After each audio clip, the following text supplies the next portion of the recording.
RS brothers లో ఆషాఢం KG sale మళ్ళీ మొదలైంది. మరెన్నో క్రేజీ ఆఫర్స్ ఖైదీ చేయండి ఆర్ఎస్ బ్రదర్స్.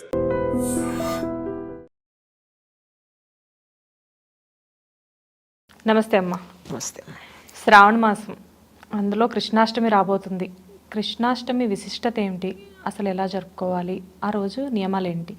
శ్రావణ బహుళ అష్టమి రాత్రి జోరున వాన పడుతూ ఉండగా 12 గంటల సమయంలో కటిక చీకట్లో రోహిణీ నక్షత్రం ఉన్నటువంటి సందర్భంలో మహావిష్ణువు యొక్క 8వ అవతారమైన శ్రీకృష్ణుడు అవతరించటం జరిగింది. ఆయన తల్లికి 8వ గర్భం, అష్టమ గర్భం, అష్టమి తిథి, అవతారం కూడా అదే. అట్లా అంతా 8 సంఖ్యతో కూడుకున్నటువంటి కూడుకున్నటువంటి అవతారం కృష్ణ అవతారం. అవతారం కూడా 8వ అవతారమే కదమ్మా కృష్ణ అవతారం. అవునమ్మా. అయిన తర్వాత బుద్ధ కల్కి అవతారాలు, అంతేగా. 8వ అవతారం విష్ణుమూర్తిది. అలాంటి శ్రీకృష్ణుడు జన్మించినటువంటి సమయంలో ఎక్కడ జన్మించాడు? అసలు ఆయన వింతల్లోకి వింత ఏమిటంటే చెరసాలలో జన్మించాడు. ఎక్కడన్నా పుట్టింట్లోనో అత్తగారింట్లోనో మరో చోట జన్మిస్తారు, కానీ ఈయన చెరసాలలో జన్మించాడు.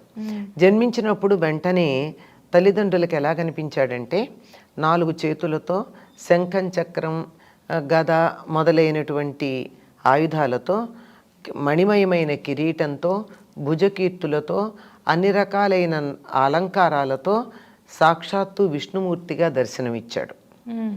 కృష్ణుడు అవతరిస్తున్నాడు అని ఈ శుభ సందర్భాన్ని దర్శించటానికి ఆ చెరసాలలోకి దేవతలందరూ వచ్చున్నారు, ఋషులను.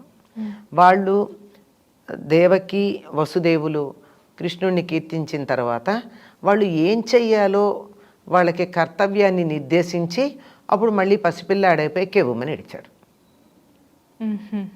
ఏం చెయ్యాలని చెప్పాడు వసుదేవుడికి? నువ్వు వెంటనే నన్ను ఇక్కడి నుంచి తీసుకుని వెళ్ళి నందగోకులంలో అక్కడ యశోద పక్కలో పడుకోబెట్టు, అక్కడ ఒక బిడ్డ ఉంటుంది, ఆ పిల్లని తీసుకురా, ఇక్కడ నా స్థానంలో ఉంచు. ఎట్లా పెడతాను అని అడుగుతావేమో, నీకేం సమస్య లేదు. తలుపుల గడియలు, తాళాలు వాటంతటవి తెరుచుకుంటాయి, నువ్వు తీసుకునిరా. ఇంతవరకు బాగానే ఉంది, అవన్నీ విని సంతోషంగానే విన్నటువంటి వాళ్ళల్లో యశోదకి ఎప్పుడైతే బిడ్డను తీసుకెడుతున్నారో దుఃఖం వచ్చేసింది. తల్లి కదా, దుఃఖం వచ్చింది. కానీ ముందరే చెప్పాడు, ఇలా కర్తవ్యం నిర్దేశించాడు కదా. నందుడు ఆ బిడ్డను అలాగే పసి గుడ్డును, అప్పుడే పుట్టినట్టుగా ఉన్నటువంటి గుడ్డును తీసుకుని వెళ్ళి అక్కడి నుంచి ఆయన వెడుతున్నాడు. తలుపులు తెరుచుకున్నాయి ఆ చెరసాలవి. ఆ తర్వాత పెద్ద వాన, అక్కడ కాపలా వాళ్ళందరు నిద్రపోతున్నారు. ఆ వానలో యమునా నదిని దాటి అవతల ఒడ్డుకు వెళ్ళాలి నందగోకులానికి. అవతల ఒడ్డుకు వెళ్ళాలి అంటే నది ఉప్పొంగి ప్రవహిస్తోంది. ఈయన వెళ్ళమన్నాడు. సాక్షాత్తు శ్రీ మహావిష్ణువు కనపడి నువ్వు అలా వెళ్ళు అని చెప్పిన తర్వాత ఈయన మానడానికి అవకాశం ఎక్కడుందో మాట వినేటప్పుడు. అలాగే బయలుదేరి పెడుతూ ఉంటే యమునా నది దారి ఇచ్చింది. వాన పడుతుంటే ఆ బిడ్డ మీద వాన పడకుండా ఉండడానికి నెత్తిన పెట్టుకు పెడుతున్నాడు నదిలో కదా. మామూలుగా ఇలా చేతిలో ఎత్తుకున్నవాడు కాస్త బిడ్డకేం అవ్వకూడదు కదా, తడి తగలకూడదు, ఇలా చెయ్యి ఇలా పెట్టుకున్నాడు. ఇలా చెయ్యి పెట్టుకుని పైన బుట్టలో పెట్టుకుని తీసుకెడుతూ ఉంటే ఆ బిడ్డ మీద వాన పడకుండా ఆదిశేషువు ఇలా వచ్చి కప్పెట్ట. ఆయన అంతే కదా, ఆదిశేషువు గురించి చెప్తారు. అవసరమైతే పక్క అవుతాడు, విసినకర్ర అవుతాడు, ఆసనం అవుతాడు, ఏదైనా అవుతాడు ఆయన, అన్నీ ఈయనే కనుక అలా వచ్చి కప్పెట్ట. కానీ యమున మాత్రం బాగా పొంగి పొంగి పొంగి పీకల దాకా వచ్చేస్తోంది. అప్పటికి అందులో ఉన్నటువంటి బిడ్డకు అర్థమైంది యమున ఎందుకు పొంగుతోంది అని. దారిస్తోంది కానీ పొంగుతోంది ఎందుకు అంటే కృష్ణుణ్ణి స్పృశించాలని. అందుకని ఒక కాలు బయట పెట్టేటప్పటికల్లా యమునా నదికి పాదం తగిలి నీ పాదస్పర్శత సోకింది అని సంతోషంగా తగ్గిందట. అందుకే ఈ యమునా నదిని దాటుతున్న నందుడి చిత్రం వేసినప్పుడు కృష్ణుడి కాలు ఒకటి బయటకున్నట్టు ఉంటుంది ఎవరు వేసినా. ఈ ప్రాంతాన్ని ఇప్పుడు కోయిలే అన్న పేరుతో పిలుస్తారు. కోయిలే అంటే బిడ్డ పడిపోతున్నాడు కోయిలే అని అరిచాట ఆయన. ఎవరో ఒకళ్ళు తీసుకోండి బిడ్డని, బిడ్డ బతకాలి, నేనేమైపోయినా పర్వాలేదు అన్నట్టు అరిచాడట నందుడు. కోయిలే అనే ప్రదేశం ఉంది అక్కడ, యమునా నదిని నందుడు దాటినటువంటి ప్రదేశం. అది దాటిన తర్వాత తీసుకుని వెళ్ళి అక్కడ అందరూ అలాగే మత్తు నిద్రలో పడిపోయి ఉన్నారు. ఈ యశోద పక్కలో ఈ బిడ్డను పడుకోబెట్టి అక్కడ ఉన్నటువంటి ఆడపిల్లని ఎత్తుకుని తీసుకొని వచ్చి ఇక్కడ పడుకోబెడతాడు. ఇక్కడ పడుకోబెట్టంగానే ఆ పిల్ల కెబుమని ఏడ్చింది. కెబుమని ఏడ్చేటప్పటికి అప్పటిదాకా పడుకున్నటువంటి ఈ చెరసాల కాపలాదారులంతా లేచారు. అన్ని తాళాలు ఉన్నాయి, ఉన్నట్టు ఉన్నాయి. ఇది సమయం కాదు. 8వ నెలలో ప్రసవం అవడం అనేది సహజం కాదు. 8వ నెలలో పుట్టినటువంటి బిడ్డ బతకరు కదమ్మా. ఇంకా 7వ నెలలో పుట్టిన వాళ్ళన్నా బతుకుతారు, కానీ ఇంక్యుబేటర్లో పెడితే 8వ నెలలో పుట్టిన వాళ్ళు బతకడం అపురూపం. ఇది కాదే, ఎందుకు ఇట్లా అయిందని కంగారు పడుతూ వచ్చాడు కంసుడు. వస్తే ఇక్కడ ఆడపిల్ల. సరే యథాప్రకారం చంపడానికి ప్రయత్నం చేశాడు. చేస్తే ఆ పిల్ల పైకి ఎగిరింది. ఈ లోపల యశోద వీడు అల్లుడు కాదు, మేనల్లుడు కాదు, ఇది కోడలు అని బతిమాలుతుంది. ఆడపిల్ల కదా, నీకు 8వ నా కొడుకైతే కదా నిన్ను చంపుతాడని భయం, ఆడపిల్ల ఏం చంపుతుంది, వద్దు అని చెప్పి బతిమాలింది. అంటే దేవకికి తెలుసు తన కూతురు కాదని. అయినా సరే ఎవరి కూతురు అయితే ఏంటి, మాతృహృదయానికి ఎవరి పిల్ల అయితే ఏం, తల్లితనం లోపల ఉంటే అంతే కదమ్మా. అంచేత వద్దని బతిమాలుతుంది. వాడు ఆడపిల్ల ఏమిటి మగపిల్ల ఏమిటి అసలు ఇదేదో అన్నాడు.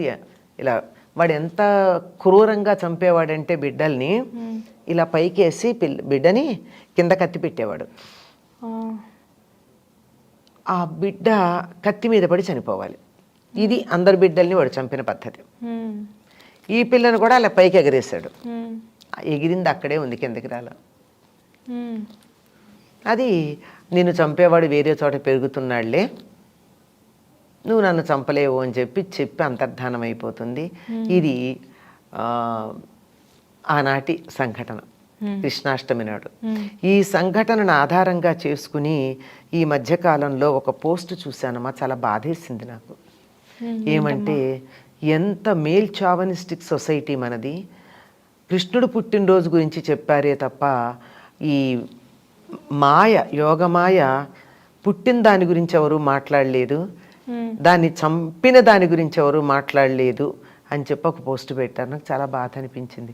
ప్రతిదానిని మనం ఇలా కూడా చూడగలమా అని. యోగమాయ గురించి మాట్లాడలే ఉంది, మేమిద్దరం ఒకటే అని చెప్పిందిగా యోగమాయ. కృష్ణుడు పుట్టాడు అన్నప్పుడు యోగమాయ లేకపోవడం ఏమిటి? దాన్ని చెప్తారు, ఇక నుంచి నువ్వు కాత్యాయని అన్న పేరుతో ఇక్కడుండి అందరి చేత ఆరాధించబడతావని కృష్ణుడు చెప్పాడు. గోపికలందరూ కాత్యాయని వ్రతమే చేశారు. అది పుస్తకాలు చదవం కదా, పుస్తకాలు చదవకుండా అక్కడ హియర్సే అంటారే, వినికిడి పట్టుకుని మాట్లాడేటటువంటి మాటలు. అక్కడేమీ ఆ బిడ్డ చనిపోలేదు. దాన్ని మనం కృష్ణాష్టమిని కృష్ణుడు పుట్టిన రోజుగా కాక యోగమాయని చంపిన రోజుగా మనం భావించాలి అని చెప్పిన దానికి మనం దాన్ని ఏ రకంగా అర్థం చేసుకోవాలో చూడండి. యోగమాయ ఏం చనిపోలేదు, ఆవిడ అంతరిక్షానికి ఎగిరింది, వెళ్ళి అక్కడ ఉంది, వాళ్ళందరి చేత పూజించబడింది. కృష్ణ సోదరి ఆవిడ, కృష్ణ సోదరిగా ఆవిడికి కూడా ప్రాధాన్యం ఉంది, లేకపోవడమేం లేదు. ఆవిడకున్న నామాల్లో కృష్ణ సోదరిని కూడా ఉంటుంది. ఇంకా గట్టిగా చెప్పుకోవాలంటే చేతైతే చెయ్యండి, ఇలా బాధపడే కన్నా ఈనాడు యోగమాయ ఆవిర్భవించిన రోజు అని చెప్పి పండగ చేసుకోండి. ఎవరన్నా వద్దన్నారా? కృష్ణాష్టమి రోజేనా? అదే కదా, ఇద్దరు జన్మించింది ఒక రోజు. అవునమ్మా. అది అలాగా చాలా అద్భుతాలు జరిగినటువంటి అద్భుతావహమైనటువంటి జన్మ శ్రీకృష్ణుడిది. అంటే పుట్టంగానే తన విష్ణుమూర్తి యొక్క రూపాన్ని చూపించి తల్లిదండ్రులకి వారు ఆచరించవలసిన కర్తవ్యాన్ని నిర్దేశించినటువంటిది. అలా కర్తవ్య నిర్దేశం తల్లిదండ్రులకు చేయడమే కాదు, జీవితం అంతా కూడా కర్తవ్య పాలనకే పూర్తిగా ఆయన అంకితం చేసినట్టుగా కృష్ణుడి జీవితం చూస్తే తెలుస్తుంది మనకి. ఓకే, అంటే అసలు ఇప్పుడు కృష్ణాష్టమి సెలబ్రేషన్స్ చాలా మంది జరుపుకుంటూ ఉంటారు. అవునమ్మా. అసలు జరుపుకునేటప్పుడు అసలు ఏం చేయాలంటారమ్మా ఆ రోజు? నిజానికి కృష్ణాష్టమిని ఒక వ్రతంగా జరుపుకునే పద్ధతి ఉంది. ఆ కృష్ణాష్టమి వ్రతం జరుపుకునే వాళ్ళు కృష్ణాష్టమి ఏ రోజు రాత్రి అష్టమి ఉంటుందో ఆనాడు ఉదయం నుంచి ఉపవాసం ఉంటారు. ఎందుకంటే ఏ స్త్రీ అయినా ప్రసవానికి వెళ్ళబోయే ముందు భోజనం చేయదు. అవునమ్మా. కడుపు ఖాళీగా ఉంటేనే తేలిగ్గా అవుతుంది, నొప్పులు బాగా వస్తాయని. అందుకని ఎవరికి వాళ్ళు తమని తాము దేవకిగా భావించుకుని ఉదయం నుంచి రాత్రి రాబోయే ప్రసవం కోసం ఎదురు చూస్తున్నారు. ఆడ మగ సంబంధం లేదు ఇక్కడ. మళ్ళీ మగవాళ్ళు కూడా అందరూ ఉపవాసం ఉంటారమ్మా. కూడా ఉండొచ్చు. ఉండొచ్చు కదా, ఉంటారు. ఉండకపోతే తప్పే తప్ప ఉండొచ్చు అని ఏం కన్సెషన్ కాదు, ఉండాలి. మానేశారు తప్ప మనం ఏం చేస్తాం? అయ్యో కృష్ణుడు వాళ్ళకి దేవుడు కాదా? అంతే కదా. కృష్ణాష్టం వాళ్ళు చేసుకోరా? ఆడవాళ్లే పరిమితమా? కాదు, అందరూ అలా ఉండి సరే ఏ పండగ చేసుకున్నా మనం ఇల్లు కడుక్కోవడం, శుభ్రంగా చేసుకోవడం చేస్తారు. తమిళ ప్రాంతంలో ఒక అలవాటు ఉంది. ఏమిటంటే మనం మామూలుగా ఇల్లు కడుక్కుని ముగ్గులు వేసుకుంటే వాళ్ళు మాత్రం కృష్ణుడి పాదాలు వేస్తారు. గుమ్మంలో నుంచి లోపలికి మందిరం దాకా వచ్చేటట్టుగా కృష్ణుడి పాదాలు వేయడం అక్కడ అలవాటు. ఎవరి అలవాటు వాళ్ళది, ఎవరి ఇష్టం వాళ్ళది. ఒక అందమైన అలవాటేగా, మనం ఆనందం చూద్దాం, బాగా ఉందని సంతోషిద్దాం. ఇప్పుడు మన దగ్గర కూడా చాలా మంది అలా జరుపుకుంటున్నారు. అదేమ్మా, ఎక్కడైనా ఒకటి బాగుందనిపిస్తే మనం అనుసరిస్తాం. తెలుగు వాళ్ళకున్న గుణం ఏమిటంటే ఇతరులు ఏదైనా బాగా చేస్తే అనుసరిస్తాం, మనకు మంచిదైనా వదిలేస్తాం. రెండూ ఉన్నాయి. మంచిదే, అనుసరించడంలో తప్పేం లేదు. రోజంతా ఇలా ఉపవాసం ఉన్నాక ఈ సమయంలో కృష్ణుడినో తలుచుకుంటూనో, కృష్ణనామమో లేకపోతే విష్ణు సహస్రనామమో ఏదో చేసుకుంటూ పిండి వంటలు చేస్తారు. కృష్ణుడు బాలకృష్ణుడుగానే మనకి చాలా ఇష్టం. గోపీకృష్ణుడు పార్థసారథో అన్న దానికన్నా. అందువల్ల కృష్ణుడంటే ఒక విగ్రహంలో ఉన్నాడా? అందరి పిల్లల్లో లేడు. పిల్లలందరూ కృష్ణుడు రూపాలే కదా. అందుకని ఆ పిల్లలకందరికీ సాయంకాలం పూజ చేశాక ఈ చేసిన పిండి వంటలన్నీ పిల్లలకి పెడతారు. రకరకాల పిండి వంటలు పిల్లలు తినేవి, పాలకాయలు, కజ్జికాయలు, చేగోడీలు, ఇలాంటివి అనమాట. ప్రత్యేకించి ఇదే పిండి వంట చేయాలి అన్న నియమం ఏమీ లేదు. పిల్లలు తినేవి బాగా. కొన్ని పెద్దవాళ్ళు తినేవి ఉంటాయి కదా, హల్వాలు లాంటివి అనుకో. పిల్లలు ఏం తింటారమ్మా? వాళ్ళ కరకరలాడుతూ కొరికేటటువంటివి, ఇక్కడి నుంచి పట్టుకెళ్ళి ఆడుకుంటూ మధ్యలో తినేవి, చేతికి అంటనివి వాళ్ళకి కావాలి. అవునమ్మా, పిల్లలు తినేవి అవే కదా. అట్లాంటివి చేసి పిల్లలకి అందరికీ పెట్టడం, ఇంకా పూజలు భజనలు ఇవన్నీ చేస్తూ రాత్రి 12 గంటలు అయ్యే వరకు పూజలు చేస్తా. దానికన్నా ముందు పూజ మొదలుపెట్టి పూజ చేసి 12 అవగానే కృష్ణుడు ఆవిర్భవించాడు అని చెప్పి ఉయ్యాల్లో వేసి ఊపుతారు. ఇంకా సంప్రదాయం తెలిసినటువంటి వాళ్ళు చంద్రుడికి అర్ఘ్యం ఇస్తారు. కృష్ణుడు పుట్టాడు అనగానే అయిన తర్వాత కొంతమంది పడుకుంటారు. ఉండలేని వాళ్ళు, లేని వాళ్ళు కొనసాగిస్తారు ఆ భజనలు పూజలు అవి. మర్నాడు ఉదయం మామూలుగా కాలకృత్యాలు అవన్నీ అయిన తర్వాత స్నానం చేసి మళ్ళీ పూజ చేసుకుని అప్పుడు చేసినటువంటి వంటని దేవుడికి నివేదన చేసి ఊళ్ళో వాళ్ళకి పెట్టి అందరికీ పెట్టి తర్వాత తింటారు. అయితే ఈ సమయంలో సరిగ్గా కృష్ణుడు పుట్టంగానే చేసేది ఏమిటి అంటే, పుట్టాడు అనగా 12 గంటలకి వెన్న, తేనె, పాలు, పెరుగు ఇవి నివేదన చేస్తారు. దొరికితే ఆవువే ఇవన్నీ. ఆవు పాలు, ఆవు పెరుగు, ఆవు వెన్న, ఆవు నెయ్యి ఇవన్నీ నివేదన చేస్తారు. కండ చక్కెర, మామూలు పంచదార కాదు, కండ చక్కెర చేస్తారు. అంటే పటికి బెల్లం దంచి చేసినటువంటిది. అటువంటిది ఇది నివేదన చేయడంతో పాటుగా ఈనాడు చేసే ప్రత్యేకమైన నివేదన ఏమిటంటే కాయం. కాయం అంటే బాలెంతలకు పెడతారు కదమ్మా, కట్టెకారం కాయం అంటారు. అంటే ప్రసవం అయిన తర్వాత మళ్ళీ ఆ అమ్మాయికి వాతం కమ్మకుండా పాలు బాగా పడుతూ శరీరం ఆరోగ్యంగా ఉండడానికి సొంఠి మొదలైనటువంటి దినుసులతో తయారు చేసిన పొడి ఉంటుంది. దాన్ని కట్టెకారం లేక కాయం అంటారు. బాలింతలకి తప్పకుండా పెడతారు, చాలా వేడి చేస్తుంది అది. అందుకని ఏం చేస్తారు, దాన్ని నేతిలోను బెల్లం వేసి నీటితో కలిపి పెడతారు. బాగా రుచికరంగా, ఘాటుగా రుచికరంగా బాగుంటుంది. ఎప్పుడైనా అవకాశం దొరికితే వదలకండి, తినండి, చాలా రుచిగా ఉంటుంది. చక్కగా ఆ కాయం నివేదన చేసి పెడతారు. ఎందుకంటే అందరూ ఎవరికి వాళ్ళు దేవకీదేవిగా భావించుకున్నారు గనక మరి ప్రసవం అయిపోయిన తర్వాత బాల్యంత లక్షణాలు ఉండాలిగా. అందుకని ఆ వాటి కోసం కాయం నివేదన చేయడం ఉంటుంది. ఉయ్యాల్లో వేసి ఊపుతారు. ఆ మర్నాడు భోజనాలు అయిన తర్వాత ఇంకా కృష్ణలీలలన్నీ ప్రదర్శించుకుంటూ ఉట్టి కొట్టడాలు అలాంటివన్నీ ఆ మర్నాడు చేస్తారు. ఈ ప్రాసెస్లో తులసి మాలకు కూడా ప్రత్యేక స్థానం ఉంటుంది కదమ్మా. ఎందుకైనమ్మా మొత్తం అంతా ఉంటుందమ్మా. వైష్ణవ సంప్రదాయంలో తులసికి తులసిమాలకి చెప్పలేనంత ప్రాధాన్యం ఉంది. నమస్తే అమ్మా. నమస్తే.